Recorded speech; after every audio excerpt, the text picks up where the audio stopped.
Muy buenas noches, mis amados hermanos, amigos, todos los que se conectan a esta hora en nuestra transmisión en vivo desde nuestra iglesia, y usted está recibiendo esta señal también a través de nuestras plataformas digitales, YouTube y Facebook Live. Bienvenidos todos esta noche para que podamos aprender de la palabra de Dios.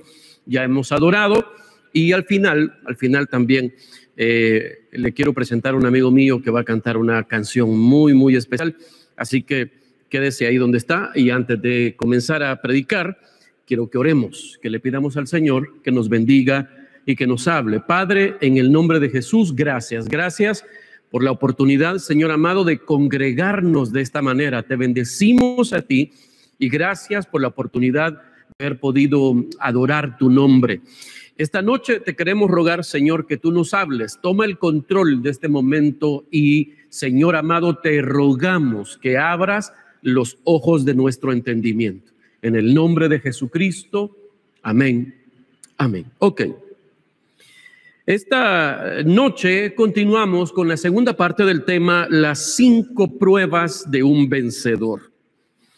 Y estamos aprendiendo con el ejemplo del joven José, que era hijo de Jacob, quien después fue llamado Israel. Estamos aprendiendo a través de él cuáles son las pruebas que enfrentamos en nuestro camino hacia el cumplimiento de nuestro destino profético. Y yo estoy usando esta frase, destino profético, para describir la razón, el propósito por el cual nosotros estamos aquí en esta tierra. Hemos aprendido que nuestro destino profético, nuestra meta en la vida, es llegar a ser hechos a la imagen de Jesús. Tanto así que podamos nosotros manifestar a Cristo con nuestra vida diaria, en nuestro pensar, en nuestro actuar, en nuestro vivir, que Él pueda, ya que nos habita, que Él pueda manifestarse en todas las áreas de nuestra vida. Esa es la meta de nuestra vida. Aprendimos que cuando el capítulo 8 de la carta a los Romanos habla acerca de las batallas, las luchas y todo aquello a lo que se enfrentan los hijos de Dios, aprendimos, y la semana pasada leíamos Romanos 8:37, que dice que en todas estas cosas somos más que vencedores por medio de aquel que nos amó. Y aprendimos que todas estas cosas, que es un listado de situaciones difíciles que enfrenta uno en la vida, hambre, persecución, peligros, violencia, etcétera, etcétera.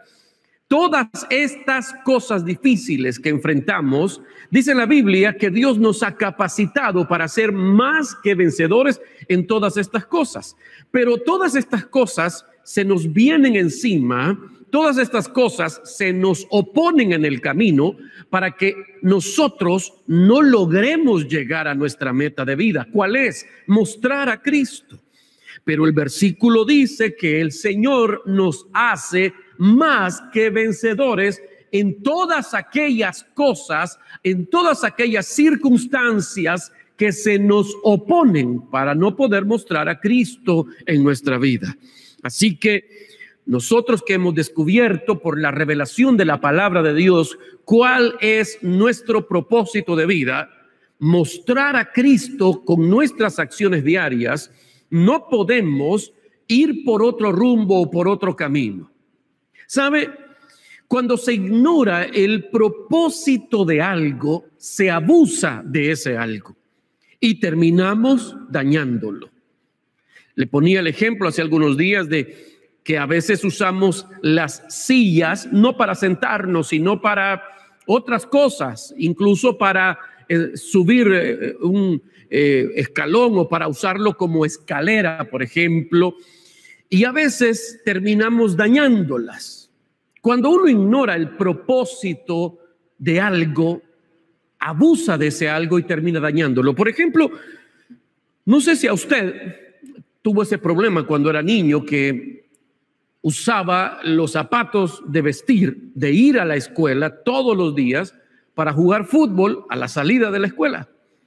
Y como esos zapatos no estaban hechos para jugar fútbol, el propósito de esos zapatos no era jugar fútbol, entonces abusamos de ellos y terminábamos dañándolos. Ahí estaba que los primeros 3 meses ya necesitábamos zapatos nuevos para ir a la escuela, y obviamente el enojo de nuestros padres y algunas veces el castigo nos hacían recapacitar sobre la función, sobre el propósito de esos zapatos, y le decían a uno: esos zapatos no son para jugar pelota. Así que cuando uno desconoce el propósito de algo, abusa de ese algo y termina dañándolo. Ahora hablemos de nuestra vida. Cuando una persona ignora el propósito de su vida, abusa de su vida y termina dañándola. Por eso Dios en su palabra ha revelado cuál es la razón, el propósito por el cual nosotros estamos aquí. Y aprendimos ya por las Escrituras que la razón de ser de los hijos de Dios es ser llevados a la madurez de tal manera que podamos manifestar a Cristo en nuestra vida. A eso podríamos llamarle una vida de santidad, a eso podríamos llamarle una vida gobernada por el Espíritu Santo, como usted quiera llamarle, pero esta es la razón de ser de los hijos de Dios en esta tierra: ser como Cristo es. Ahora, eso no se hace por imitación. No es leyendo la Biblia o las historias de Jesús que voy a luchar y a esforzarme yo por imitar lo que él hacía. No. Esto no se da por imitación, se da por habitación. Él vino a habitar en nosotros, y el trabajo del Espíritu Santo es ir gobernando nuestra vida día a día, a tal grado que lleguemos a un momento en que Cristo sea visto a través de nuestra vida diaria.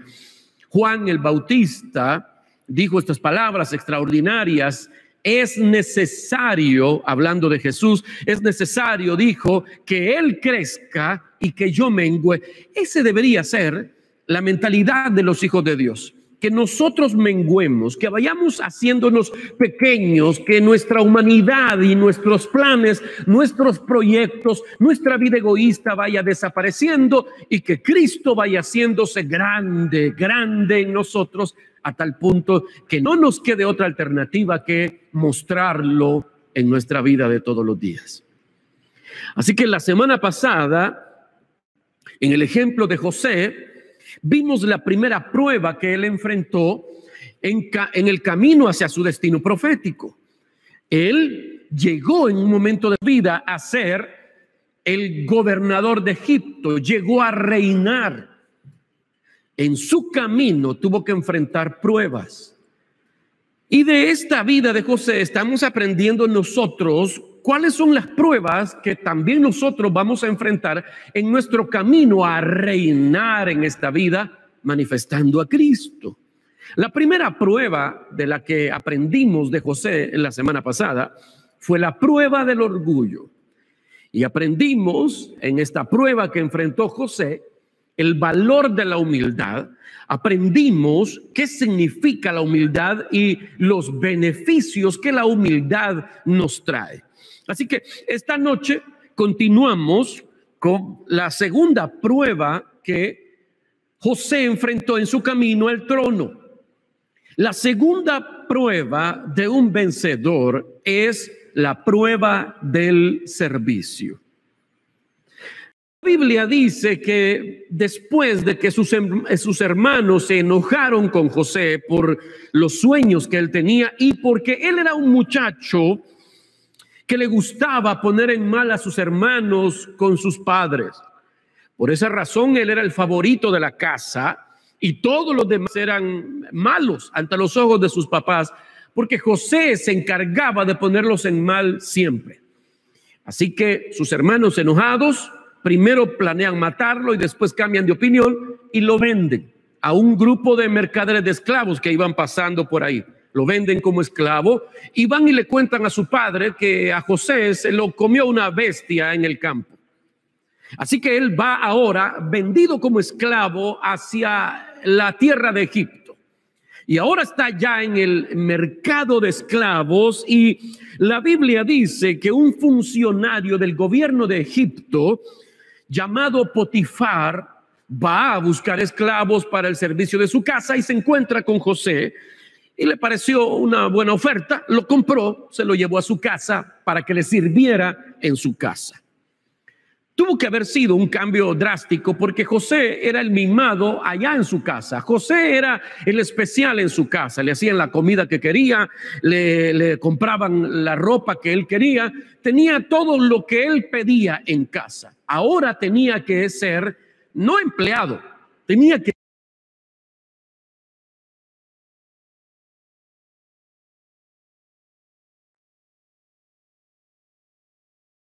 ser esclavo en casa de un hombre rico. Tuvo que haber sido un cambio demasiado difícil para él. Imagínese usted cómo su vida cambió y cambió por quiénes, por sus hermanos. Pero entienda esto, y esto es lo que a mí me asombra, que a pesar de todo lo que le ha pasado hasta este punto, veo en él una actitud distinta a la que tenía él antes.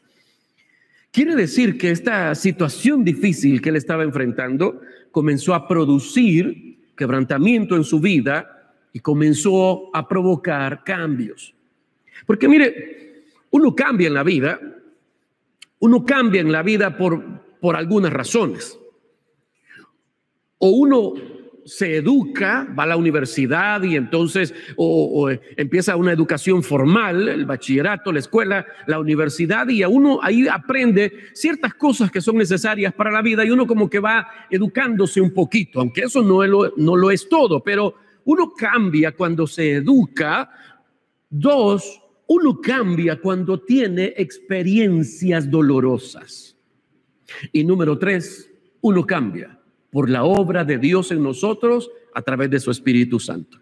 Así que Dios usa tres cosas, digámoslo de esta manera, para cambiarnos. Usa su palabra, nos educa con su palabra y también utiliza experiencias dolorosas para cambiarnos, y esto junto con el trabajo del Espíritu Santo en nuestra vida. Así que ahora ya está José en Egipto, ya está en el mercado de esclavos y un hombre rico lo compra. Y la Biblia dice estas palabras, Génesis capítulo 39, versículo 3 y 4. Y vio su amo que Jehová estaba con él y que todo lo que él hacía, Jehová lo hacía prosperar en su mano. Así halló José gracia en sus ojos y le servía. Y él le hizo mayordomo de su casa y entregó en su poder todo lo que tenía. Note entonces lo que está ocurriendo. Ahora José llega a esta casa y como esclavo, fue vendido como esclavo, fue comprado como esclavo y se lo llevaron a vivir como un esclavo. Su corazón no se cargó con resentimiento social. Déjeme tratar de explicarle esto. Él llega a esa casa donde ahora tiene que trabajar para un hombre que no es su patrón, entienda esto. Era su dueño, su amo. Él no va a esa casa con derechos laborales, no tiene ningún derecho. Los esclavos eran tratados como una cosa. Los esclavos no tenían derechos. Pero allí está José sirviendo como un esclavo en la casa de este hombre y yo no lo veo a él resentido. Él empieza, dice aquí en la Biblia, a servirle a este hombre. Él no muestra que odia a su amo. Él muestra una actitud bondadosa, generosa, humilde. Ahora se volvió humilde. Ya no era el de antes. Su vida comenzó a cambiar y encontramos en estos versículos que dice que él comenzó a servirle bien a su amo. ¿Y qué ocurrió? Dios lo bendijo. Dios bendecía todo lo que José hacía y la Biblia dice que su amo notaba que todo lo que José hacía le salía muy bien. Entonces su amo empezó a sentirse agradado y contento con la actitud y con los resultados que le estaba dando este muchacho. Así que dice la Biblia que lo empezó a ascender de puesto hasta llegar a ser él el jefe de toda la casa, el jefe de los criados, el que administraba esa casa. Me imagino como una hacienda, una cosa muy grande, era un hombre muy rico. José era el que daba todas las órdenes. Dios lo ascendió, Dios lo premió porque él empezó a servir con dedicación y con humildad a un hombre, oiga, a un hombre que se había convertido en su Señor y en su amo. Y esto es una cosa interesante porque aquí es donde muchos de nosotros fracasamos. Vemos aquí a José superando la prueba del servicio. Pero muchos cristianos fracasamos en esta prueba. Porque muchos cristianos nos molesta servir, no nos gusta el hecho de que alguien nos dé órdenes, no nos gusta el hecho de que alguien nos mande a hacer algo. De hecho, hay un pensamiento un tanto, voy a decir, enfermizo en alguna corriente de la iglesia evangélica, donde le enseñan a su gente a repetir, a desear y a anhelar que se vuelva literal en su vida este versículo de Deuteronomio 28, donde Dios le promete al pueblo de Israel que lo convertirá en cabeza y no cola. Así que encontramos a muchos cristianos repitiendo eso: Dios me puso como cabeza y no por cola. Y entonces esto en algunas ocasiones es tan mal interpretado que a algunos cristianos les molesta ser la cola y aceptar órdenes, seguir instrucciones, porque según ellos fueron hechos siempre para estar arriba, para dar las órdenes, para mandar ellos. Y nos encontramos con un grave problema, con muchos cristianos con una actitud soberbia, que no les gusta servir, fundamentados en un versículo que no tiene que ver nada con lo que ellos creen y que no tiene nada que ver con nosotros. No tengo el tiempo para explicarle eso en detalle. Pero como le digo, a muchos cristianos nos cuesta pasar la prueba del servicio. Jesucristo dijo que en el reino de Dios, el más grande tendría que ser siervo de todos. Si alguien quiere ser grande en el reino de Dios, dijo Jesús, debe ser siervo de todos. Quiere decir que la actitud que más vale en el reino de Dios es la actitud de humildad de aquellos que se dedican a servirle a otros. Y él se puso de ejemplo, dijo, como el Hijo del Hombre, que no vino para ser servido, sino que vino para servir. Si él, que él era el Rey de Reyes, el Señor de Señores, el Creador y dueño de todo, se rebajó para servir, dice Pablo, esa debe ser la misma actitud que nosotros debemos tener. Quien siendo Dios, dice, no se aferró a esa idea, sino que tomó la forma de hombre y se humilló y no sirvió. Así que muchos cristianos todavía tienen en la mente la idea de que todos los jefes, y en este caso, en nuestro tiempo, no estamos hablando del tiempo de José, ni mucho menos el tiempo de Jesús, donde no habían empleos normales, sino que la mayoría de personas eran esclavos, había muchísima esclavitud. Y habían muchos cristianos que eran esclavos en casas de hombres que eran tiranos, y quizá habría uno que otro amo que se había convertido al Señor y sus actitudes hacia sus criados, hacia sus esclavos había cambiado. Pero hoy encontramos a muchos cristianos que tienen en la mente la idea de que todos los patrones son malos, que es una raza aparte de gente que nos odia, que solo busca explotarnos y que se aprovechan de los trabajadores y que por eso no hay que hacer nada más que aquello para lo que nos contrataron y hay que procurar hacerlo mal. Fíjese usted qué cosa, y lastimosamente hay muchos cristianos que siguen con esa, voy a decir, idea de los años 80, incluso del evangelio de la liberación, donde pusieron a la gente a luchar entre clases. Y muchos hijos de Dios olvidamos que Dios gobierna todo y que si estás en un trabajo, Dios te proveyó ese trabajo y Dios te puso en ese trabajo por alguna razón.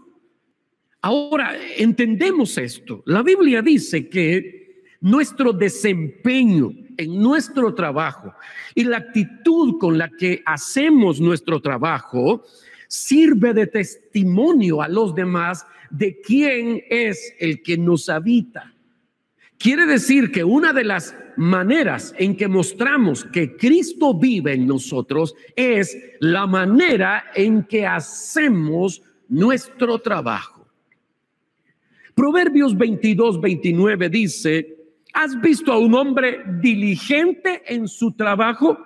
Se codeará con reyes y nunca será don nadie. Interesantes palabras de la Biblia.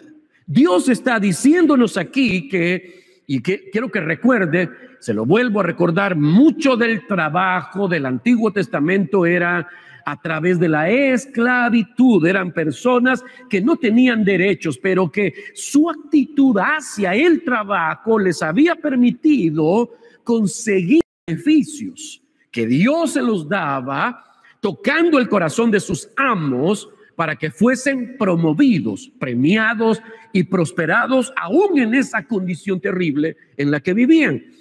Y Proverbios dice, este versículo que ya leímos: ¿has visto a un hombre diligente en su trabajo? Se codeará con reyes y nunca hará un don nadie. Sabe que no está hablando aquí, como le dije, de una persona que tiene conocimientos, que fue a la universidad, que tiene un título, una licenciatura, un máster, un doctorado. Habla de gente que se vuelve persona, se gana la reputación de ser un buen trabajador y lo quiere con ellos gente muy... Quiero que entienda esto. Este versículo deberíamos todos guardarlo en nuestra mente y nuestro corazón. Al trabajador diligente, Dios lo va a prosperar. Ser diligente significa hacer las cosas bien, hacer las cosas con ganas. En nuestro lenguaje salvadoreño sería ponerse las pilas, esmerarse en hacer las cosas bien. Y dice el versículo que cuando somos diligentes, Dios nos prospera y Él se encarga de que vayamos ascendiendo, que nos vayan promoviendo. Así te lo voy a decir de esta manera. La economía en tu vida, el bienestar material en tu vida, en tu casa, no dependerá, oiga, del trabajo que desempeñe, de la posición que tenga o del título universitario que usted haya conseguido.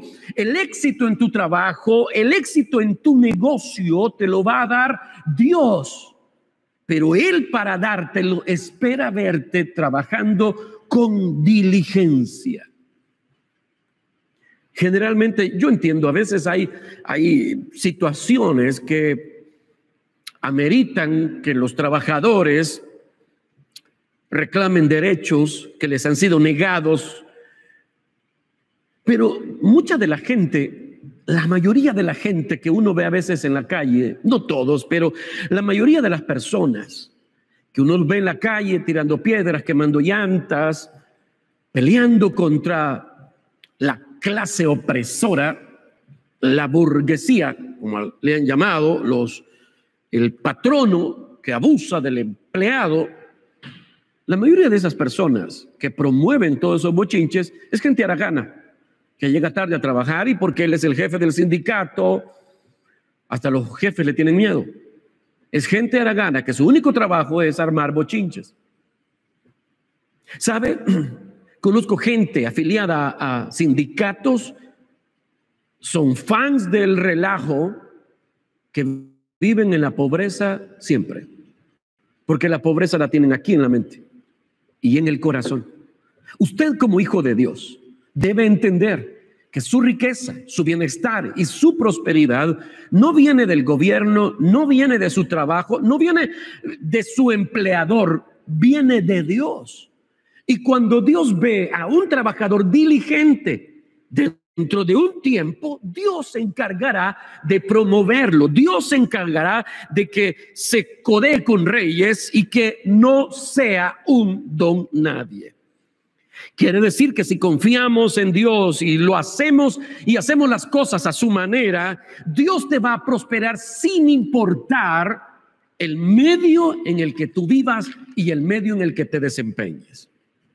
Por eso esta noche quiero que aprendamos a vencer en la prueba del servicio, en la prueba del trabajo, porque aquí es donde muchos fracasamos.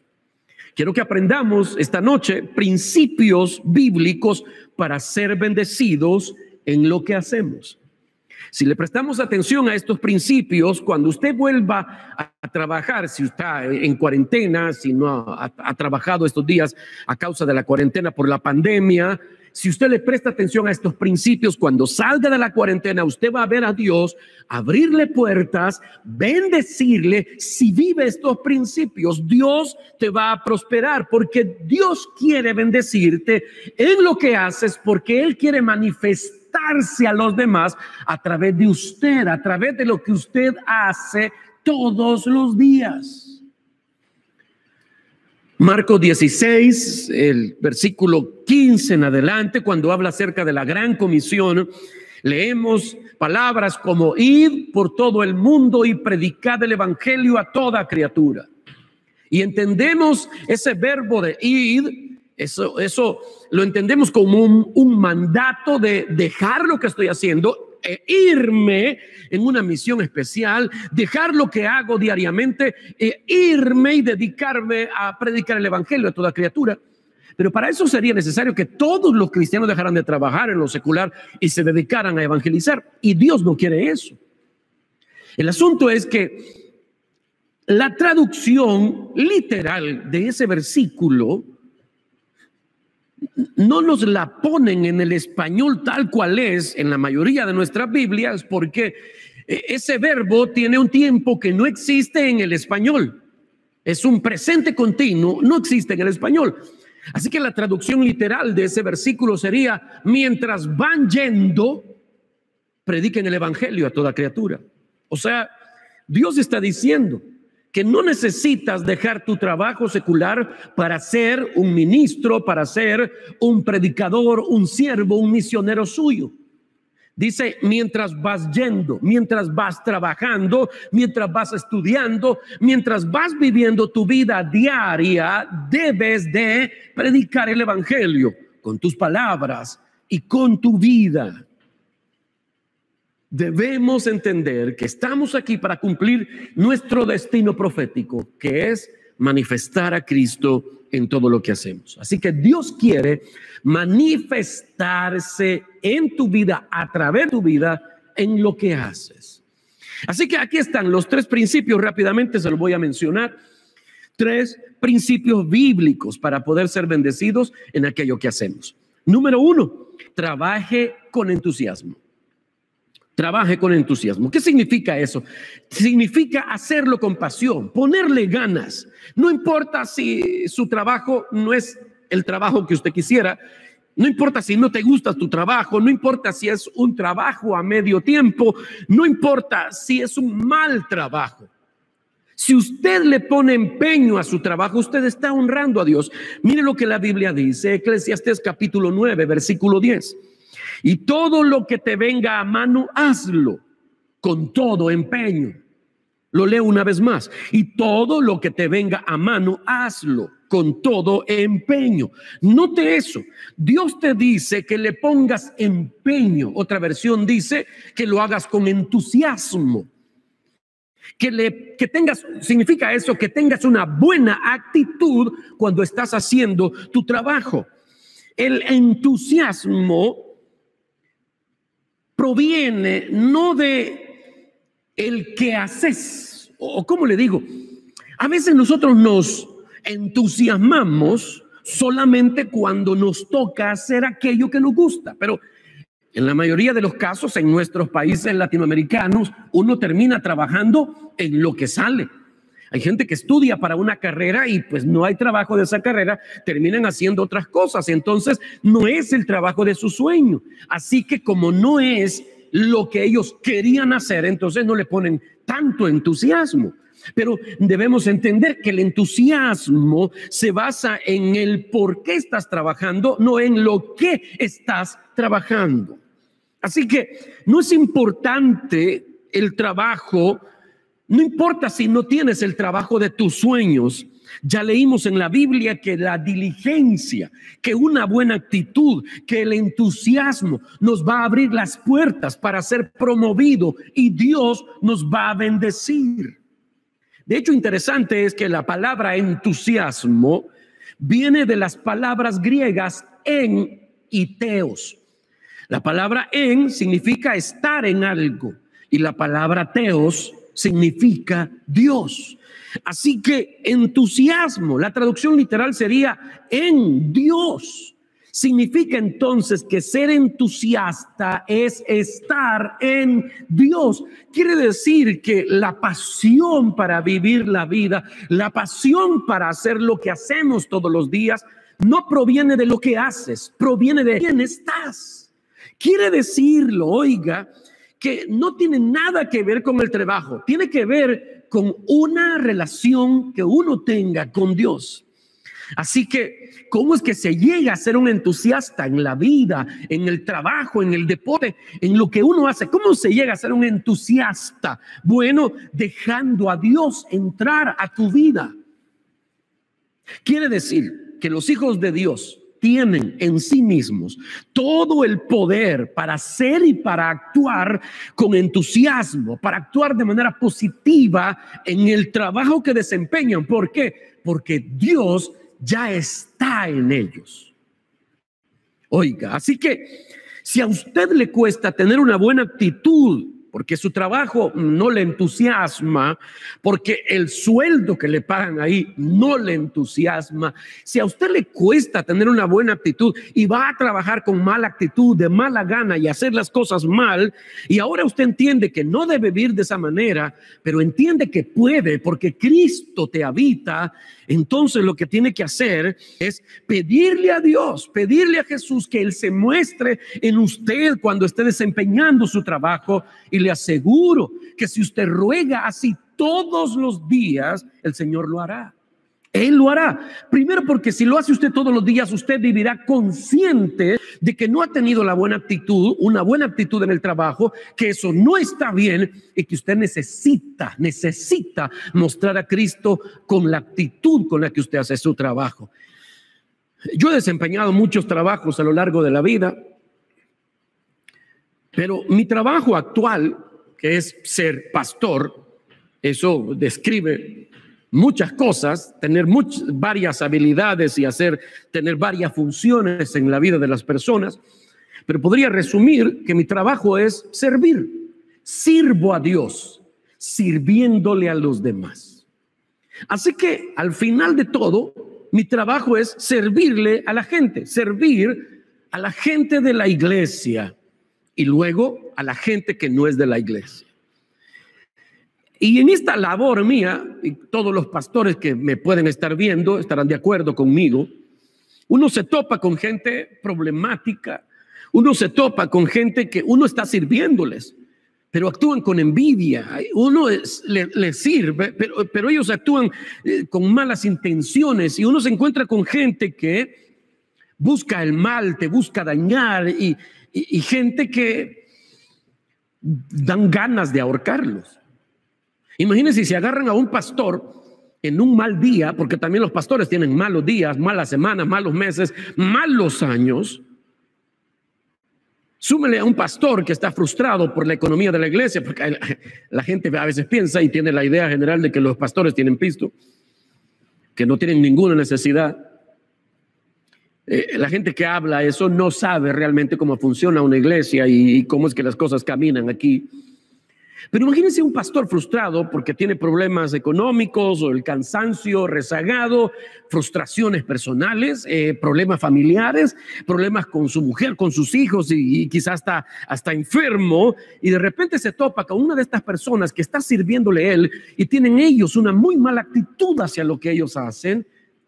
Incluso a veces provocan a otros para que odien o ataquen al pastor, qué sé yo. Y imagínense, agarran a un pastor en un mal día, una persona de estas dan ganas de ahorcarlo.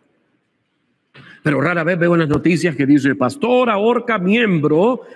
O sea, nunca he visto algo como eso. Y a mí tampoco me ha pasado, porque cuando siento que ya tengo yo una mala actitud en mi trabajo, yo le ruego a Jesús que se manifieste en mí. Le ruego a Él que Él sea el que tome el control de mis emociones y que sea visto Él en lo que hago. Que Él cierre mi boca, que controle mis impulsos, que me llene de gozo y que me dé gracia para poder hacer lo que hago y que sea agradable para Él. No agradable para la gente, agradable para Él. Y así es que luego de eso yo puedo seguir haciendo mi trabajo, puedo seguir sirviendo sin haber ahorcado a nadie todavía. Y espero seguir así, espero, como decía Pablo, acabar con gozo mi carrera. Amados, podemos hacer esto, podemos lograr manifestar a Cristo y la gracia de Dios en nosotros. ¿Por qué? Porque Él no viene y se va. Él vino para quedarse y vive en nosotros. Así que podemos manifestarlo. Así que lo primero que tenemos que hacer, el primer principio que aprendemos aquí para poder hacer bien lo que hacemos, pasar la prueba del servicio, es trabaje con entusiasmo. Número 2, entienda para quién trabaja. Esto es fundamental y aquí está el meollo de todo lo que quiero decirle esta noche. Entienda para quién trabaja. Quiero que lea conmigo Colosenses capítulo 3, versículo 20. Como si fuera para el Señor y no para la gente. Recuerden que el Señor los recompensará con una herencia y que el amo a quien sirves es Cristo Jesús. Va a escuchar un helicóptero que va pasando ahora mismo. Bueno, lo vuelvo a leer una vez más. Colosenses 3:23. Trabajen de buena gana en todo lo que hagan, como si fuera para el Señor y no para la gente. Recuerden que el Señor los recompensará con una herencia y que el amo a quien sirves es Cristo. ¿Qué cosa más humilla? Usted no trabaja para ellos, no trabaja para la gente a la que usted atiende. Si usted trabaja en atención al público, sirve a estas personas. Usted en su trabajo lo que hace es servir al Señor. Si todos nosotros tuviéramos la conciencia de que eso es así, nuestra actitud cambiaría. Mire, igual en casa, una madre, una esposa, un padre, un hijo, un hermano, cuando en tu casa haces algo para servirle a los demás, debes tener en cuenta, tener muy claro que todo lo que hagas para servirle a otros, lo vas a hacer para el Señor, que Él es al que te interesa agradar, que a Él es al que te interesa agradar, porque Él es el que te va a recompensar. Así que no importa si la gente no te lo agradece, lo haces para el Señor. Esto simplifica todo, porque es más fácil pensar, yo no le sirvo a este hombre, yo no le sirvo a esta mujer que ni agradece, yo le sirvo a Cristo Jesús, mi Señor, y a Él le debo todo. Así que puede que su trabajo pueda hacer cualquier cosa y quizás cosas que a usted no le gusta hacer. Puede que tu trabajo sea lavar platos, entonces usted lava platos para el Señor. Quizá que tu trabajo sea reparar un carro, entonces reparas un carro para el Señor. Si usted sirve en cocinar, pues usted cocina para el Señor. Y así, si usted maneja un camión, si usted maneja un bus, usted maneja para el Señor. Usted puede hacer mejor las cosas cuando tiene esta conciencia. Todo lo que hacemos es para el Señor. Primera de Corintios, capítulo 10, versículo 31 dice: ya sea que coman o beban o hagan cualquier otra cosa, háganlo todo para la gloria de Dios. Una vez más, la Biblia viene a confirmar lo que ya leímos. Todo lo que hagamos debemos hacerlo con la conciencia que yo lo hago para la gloria de Dios, que con lo que trabajo, con lo que sirvo, yo le estoy dando la gloria a Dios. Quiere decir que tu trabajo es un acto de acción a Dios. Esto implica, oiga, si tu trabajo es un acto de adoración, esto implica que debemos hacerlo con excelencia, porque lo haces para darle la gloria a Dios con lo que haces con tus manos. Así que si eres un mecánico, te esfuerzas en hacer bien ese trabajo, porque es como si Dios fuese a manejar ese carro, y un carro bien arreglado es un testimonio de Dios en tu vida. Tu trabajo, lo que sea que hagas, es un acto de adoración para Dios. No importa si se trata de organizar documentos, de manejar un camión, de ser maestro, de ser ordenanza, repartidor de pizzas o policía, o incluso, lo voy a decir, político. Si todos entendiéramos que debemos ser excelentes en lo que hacemos, porque nuestro trabajo es un acto de adoración a Dios, tendríamos resultados mejores en todo lo que hacemos. Dios se agradaría y Él te bendeciría más. Número 3, el tercer principio que debemos practicar para pasar la prueba del servicio y del trabajo es: dedica tu trabajo a los propósitos de Dios. Y es que hay un principio básico en el reino. Dice: solo aquello que nosotros le entregamos. Se lo voy a repetir: Dios bendice que nosotros le entregamos. Así que cuando le dedicamos nuestro negocio a Dios, cuando le dedicamos nuestro trabajo a Dios, para que lo que hacemos sirva para sus propósitos, Él lo va a bendecir. Proverbios 16:3 dice así: pon en manos del Señor todas tus obras y tus proyectos se cumplirán. Lo leo una vez más: pon en manos del Señor todas tus obras y tus proyectos se cumplirán. Debe servir para los propósitos del reino de Dios. Dios va a bendecir eso. No te estoy diciendo que le pongas un nombre cristiano a tu trabajo, un nombre bíblico a tu negocio para que sea bendecido. No hace falta eso. Es que en lo que haces, los propósitos de Dios sean cumplidos. La pregunta es: ¿cómo puedo llegar a saber que he dedicado mi trabajo o mi negocio al Señor? ¿Cómo podemos saber si tu trabajo, si tu negocio está dedicado al Señor? ¿Cómo lo vas a saber? Pues haciendo 3 cosas. Si haces estas 3 cosas, quiere decir que tu negocio, que tu trabajo está dedicado al Señor. Número 1, cuando Él llega a participar de las decisiones que en el trabajo o en el negocio se toman. Cuando le preguntas a Dios: ¿quieres tú que yo maneje esto? Y dejas guiar por Él y obedeces lo que Él te dice, esa es señal de que tu negocio está dedicado a Dios, sirve a sus propósitos y Dios va a bendecir.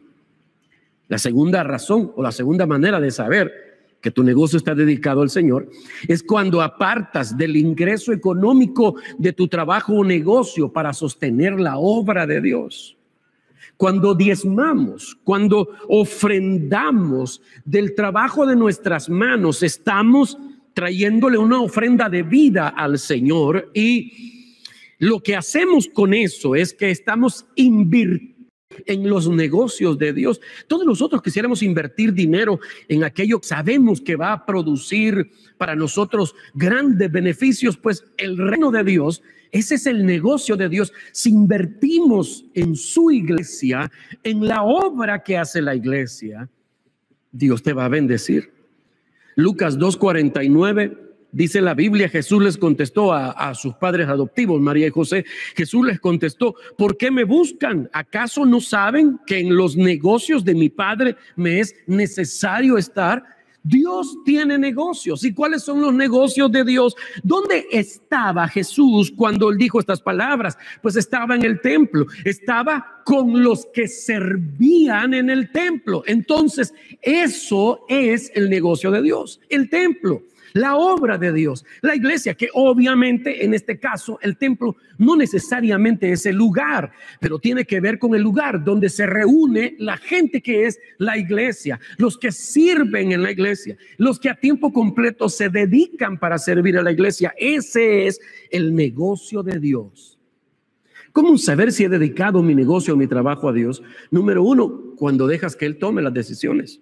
Número dos, cuando compartes de la ganancia o de tus ingresos para sostener la obra de Dios. Número tres, cuando somos sus representantes y hablamos en su nombre en nuestro trabajo o nuestro negocio.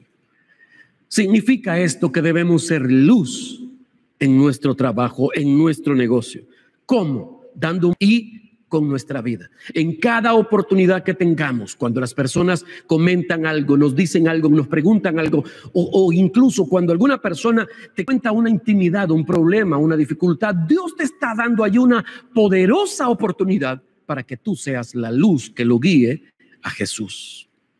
No podemos vivir la fe de manera clandestina en nuestro trabajo. No puede ser que solo seas cristiano en la iglesia y no seas cristiano en el trabajo, que no muestres a Cristo en las redes sociales. Dios te dio ese trabajo, entre otras cosas, para que lo representes ahí.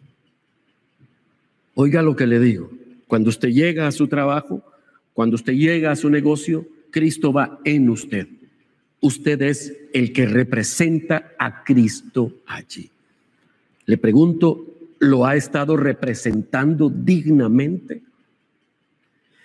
En esta pausa obligatoria en que estamos en cuarentena, esta pausa nos debería servir para reflexionar sobre cuánto hemos hecho bien o mal nuestro trabajo en esta área. Porque aún en nuestro trabajo, Cristo debe ser anunciado. Segunda de Corintios 5:20 dice la Biblia: así que somos embajadores de Cristo. Dios hace su llamado por medio de nosotros. Hablamos en nombre de Cristo, rogándoles a las personas: vuélvanse a Dios. Yo soy embajador de Cristo. Usted es un embajador de Cristo en su trabajo, en su negocio. Mis amados, la única Biblia que ellos jamás van a abrir una Biblia para leer y encontrar a Dios, pero viendo tu vida, escuchando tus palabras, ellos podrán leer con tu vida lo que Dios tiene para decirles. Así que seamos dignos representantes de Cristo en nuestro trabajo. Quiero terminar recordándole que si podemos lograr alcanzar cualquier meta en la vida, pero si fracasamos en cumplir nuestro destino profético, que es manifestar a Cristo, fracasamos como hijos de Dios. Usted puede colgar cuantos títulos desee en la pared de su casa. Usted puede tener éxito en cualquier carrera que usted se empeñe en lograr o hacer. Pero si usted no cumple la razón del ser de su vida, que es manifestar a Cristo, usted fracasó como hijo de Dios. Somos más que vencedores para sobreponernos a todo lo que se oponga a nuestro destino profético. Mostrar a Cristo significa que si somos más que vencedores, tenemos el poder y debemos vivir como tales. Quiero orar. Padre, en el nombre de Jesús, gracias por tu palabra, gracias por tu presencia esta noche, y te queremos rogar que tú nos ayudes a poner en práctica esto que escuchamos. Te rogamos que tu Espíritu Santo venga para recordar todo lo que aquí escuchamos hoy y que nos dé la fuerza para poder vivirla. Te pedimos perdón porque hemos vivido indiferentes a mostrarte, a vivir para ti, a darte la gloria con lo que hacemos. Glorifícate en nuestras vidas, en todo lo que somos y hacemos. Bendice el trabajo de mis hermanos. Algunos de ellos perdieron su trabajo en este tiempo. Otros, su trabajo ha menguado. Y para algunos, sus negocios casi han fracasado o han tenido que cerrar. Te ruego que tú te glorifiques y que esta palabra pueda darles aliento y pueda ponerles en perspectiva todo lo que tú planeas hacer porque tu plan es ese para nosotros. Planes de bien y no de mal. Gracias te damos porque escuchas. Te rogamos porque tú traigas sanidad al que está enfermo, que tengas misericordia de nuestras naciones, que fortalezcas a las personas que están convalecientes o ya están infectadas, Señor amado, con este virus. Te ruego que tú le des sabiduría a los que nos gobiernan, que tú ilumines a los que están buscando una cura, que tú guardes a los médicos, a todo el personal de salud, y que nos guardes a nosotros. Tuya es nuestra vida, tú eres el Rey y gobiernas. En el nombre de Jesús. Amén. Amén.